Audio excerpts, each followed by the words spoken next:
Hi, and welcome to SCW. This is very impromptu, last minute live stream I'm doing for you now. Just said I would give my reaction to everything that happened with the fallout going into AEW last night. So, I mean, obviously, we knew that a lot of people have been suspended, including Kenny Omega, the Young Bucks, Christopher Daniels. We didn't quite know the situation with Ace Steel and CM Punk. Now, we knew before the show as well that the championships were going to be addressed. I did a short video on that last night as well. As we went into the show, we learned that the championships were vacated. The AEW World Championship from CM Punk, along with the Trios Championships, also from Kenny Omega and the Young Bucks, who, of course, the Elite, who just won a 8-team tournament as well, winning and becoming the inaugural champions at All Out. So completely messy stuff.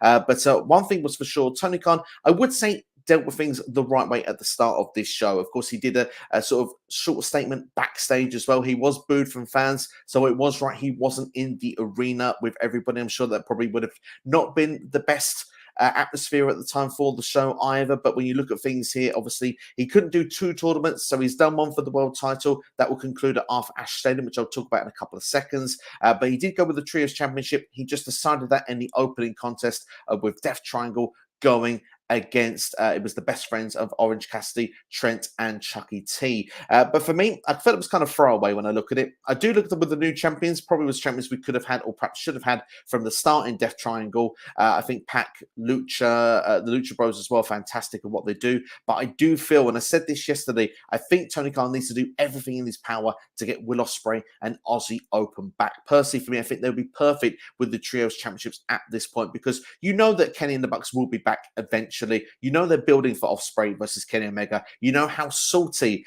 it has been with Ospreay being off TV, with a couple of jabs being thrown in with Justin Roberts introductions as well. How they could be in the meantime with Ospreay and Aussie Open with those championships to build a rivalry when Kenny and the Bucks come back, I think would be much better storytelling. But maybe this is just get championships on someone in the meantime. We can worry about building the story afterwards. Of course, with the mess that we've got in AEW in general across the board, really, with all championships, it feels at the moment. Even the women's championship at this moment is an interim champion, so it's just messy across the board. But with CM Punk, obviously, let's go into that story tell then. We know that he's actually suspended along with everybody else, and of course he's actually injured as well. I believe Wrestling Observer newsletter has said that he's actually injured a muscle in his arm, whether it's like a torn pec, whether it's a tricep, whatever it is, bicep. And it looks like surgery is on the case for CM Punk as well. He's going to be on the shelf for 8 months. He's not going to be around for a very long time. So it looks like he remains with the company in the meantime for now. But what will happen long term, we'll have to wait and see. Obviously, no CM Punk will be on our screens. And I think when you look at things from an AEW perspective,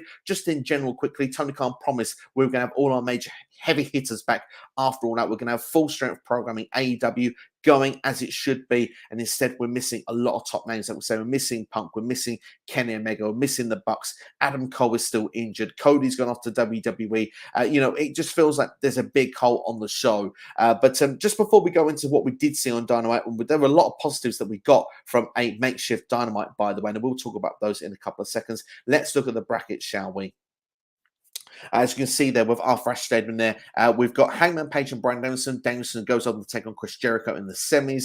We've got Sammy Guevara versus Darby Allin. The winner will take on John Moxley there. And then we'll have semifinals leading towards the final at Arthur Ashe Stadium. I don't know the Rampage spoiler. I've not looked it up. But what I will say is that I think Danielson and Jericho makes a lot of sense, by the way, because it plays into the storyline narrative going on with Daniel Garcia. I think Jericho Moxley final could be the most likely there. We'll have to wait and see. But I wouldn't mind seeing Danielson versus Moxley in the final as well. The Blackpool Combat Club going against each other. But that's just something that I would like to see there. I personally think that John Moxley will be your next AEW World Champion. That is the thumbnail of this video. Who will be the next World Champion? I think it makes the most sense for Moxley. Just coming off the summer of John Moxley as the interim World Champion, having a short spell as World Champion, everyone was on board. I don't think many people want him to lose that championship to CM Punk. So to get him back and hold that championship again, for me, would make the most sense. Like I said, the semi-final for me will be very interesting with the idea of Jericho and Danielson.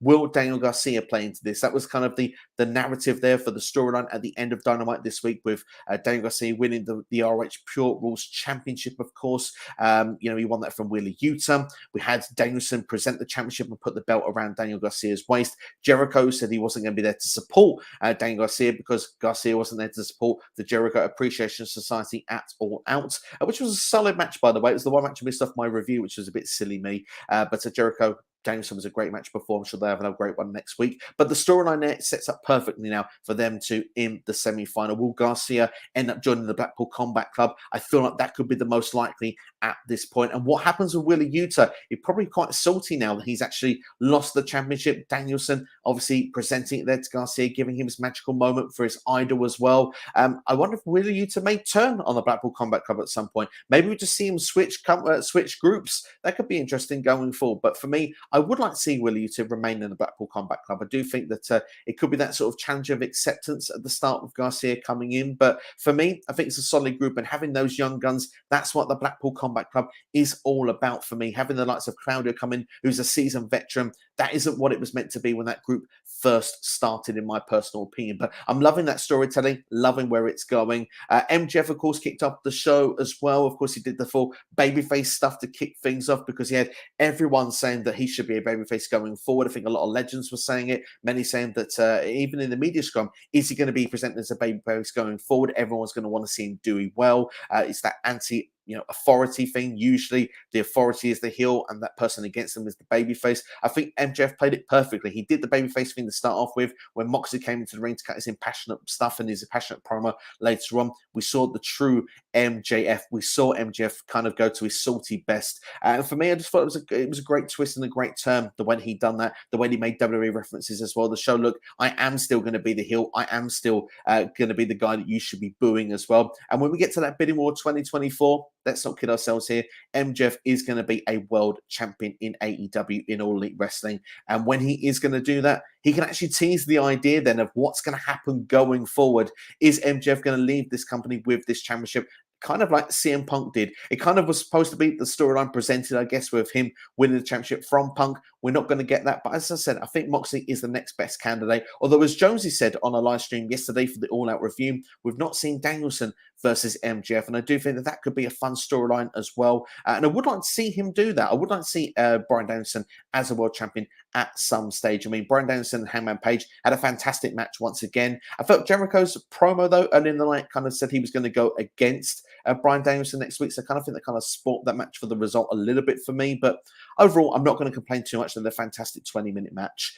Just to go as well, we've got Swerve Lee and Swerve in our glory, should we say, Swerve Strickland and Keith Lee going against the Acclaimed at Arthur Ashe Stadium. That's been announced as well. Looking forward to that. I think it's going to be a lot of fun. I think the Acclaimed will get their due there. I think they will win the championship. But one other small note, I will just say again about the World Championship. MJF did say, by the way, that he had a chip that can cash in whenever he wants. It is like money in the bank. I wouldn't be surprised if it does happen at Arthur Ashe Stadium, that he cashes in after Moxley or whoever wins the championship himself there, and then it builds then for Full Gear MJF against whoever wins that tournament and becomes the world champion for a matter of moments.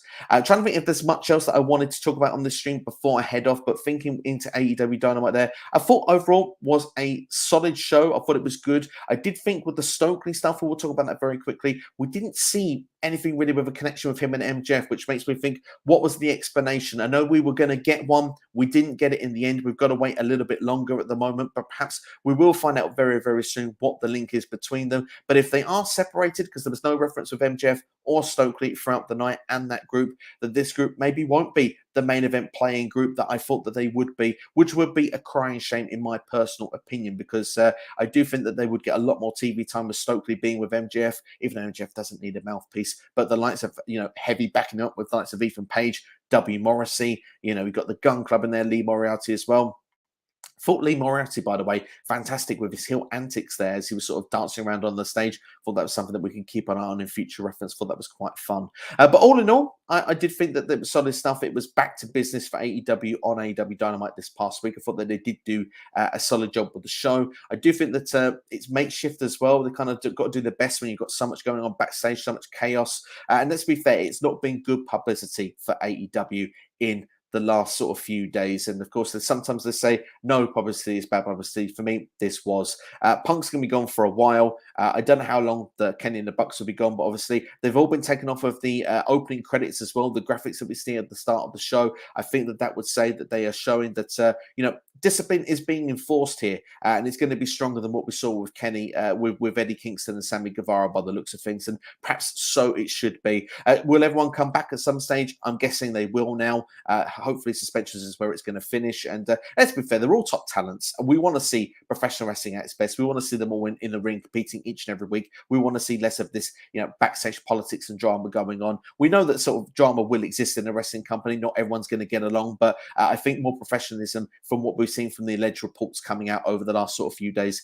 We need to see better from these wrestlers, especially when some of them are meant to be EVPs in the company, and another one is supposed to be the face of the company and supposed to be your world champion. But yeah, drama it's been, and this has just been a short update just to give basically my thoughts of everything what we've seen, and now with the fallout from AEW Dynamite as well. I think now, when you look at things, the star power on the show, you've got the likes of John Moxley there that's still around at the minute. Bryan Danielson, obviously, of the Blackpool Combat Club. You've got Chris Jericho, Hangman Page. They're pushing the likes of Darby Allin and Sammy Guevara, which is nice to see. And maybe we will start seeing some new stars being pushed. This is a great opportunity to build one or two names here. MJF as well could finally get himself to become a world champion. So that's something really exciting that we could get from this. And I think AEW should try and take the opportunity here, because when these top guys and these other guys are not around, someone's going to take your spot. And I think that's something there that we need to sort of push going forward. And like I say, we've got the likes of Chris Jericho there as well that can steady the ship. He was the first ever AEW world champion. Maybe it could even make sense for him to hold the gold. But for me, as I say, to close things off, John Moxley is going to be my pick. And I think then short time afterwards, MJF is going to be the one that is going to cash in that chip and is going to win the world championship. And of course, maybe we'll see it reunited with MJF and Stokely in this group to help him win the title going forward. That's something I'd personally like to see. But I think time will tell on that. We'll have to see how that storyline is going to play out over future weeks of AEW programming. But certainly I will say it's back on song. I think Tony Khan did handle a lot of last night correctly. I will say as well that I am looking forward to the Arthur Ashe Stadium, and we'll look to do some sort of build towards that show when it does come along. I do think we'll see some new champions. We saw some new champions on this show. So yeah, I suppose it's exciting times, even in amongst all the chaos that we've got going on right now. But this is just a short upload from me today anyway. Please like the video if you've enjoyed it. Subscribe to the channel as well if you're new here. The watch time, we're only 17 hours away from monetization. So any time you can spare for the channel right now would be greatly appreciated. There's lots of videos on offer in the last week. In fact, this week as well, there's been 2 live streams done already. So make sure to go and check those out. But that's all from me anyway. Thanks for watching. I'll see you next time. And coming on the channel tomorrow, if you're a WWE fan, how I would book Extreme Rules. That video will be dropped for you tomorrow on the channel. Have yourselves a good one. I'll see you soon. You'll be watching SCW here on YouTube. Take care. Thanks for watching.